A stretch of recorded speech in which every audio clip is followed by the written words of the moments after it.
Hi, I'm Jo and I work as a clinical psychologist. And yet there was a time in my own life when my mental health wasn't responding to anything that was supposed to help. No therapy, strategies, medication, all the things we're supposed to do when we're not doing so well mentally, but nothing seemed to shift the weight that I was carrying. And then I came across this story of Isabella Bird.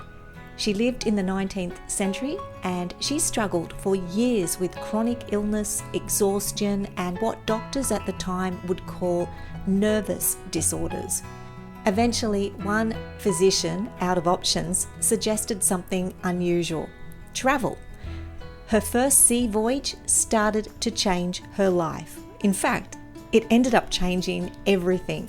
Her health improved, her energy returned, her mind settled, it cleared, and she went on to become one of the most remarkable travellers of her era. And when I read her story, something inside me recognised it.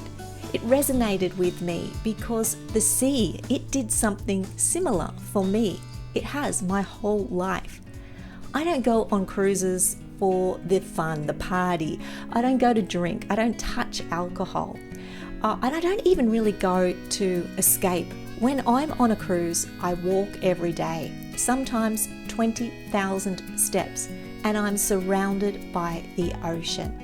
I watch the horizon and the sunset every night, and I sit quietly with the rhythm of the sea. I breathe and sleep the rhythm of the waves, the movement of the ocean. It is incredible to me. It is healing. And for me also, something shifted. And my mental health also improved whilst I was at sea. So as a psychologist, I now understand why. Movement regulates the nervous system. Rhythm and repetition, it calms the brain's threat response. Being near the vast natural environment. For me, the ocean, but for others it might be the mountains, the snow, the forest. But these elements of nature, they reduce the cortisol and it allows the mind to move out of that survival mode and to actually start functioning with a bit of stability. And psychologists call it attention restoration and nervous system regulation. So there are clinical terms to this. But sometimes the language is simpler than that. Sometimes healing begins when the mind is finally allowed to be still, and the body then remembers what safety feels like. At sea, I feel safe. The sea itself doesn't magically cure me, but it gives my nervous system space to breathe again. And maybe that's a kind of medicine that we've forgotten.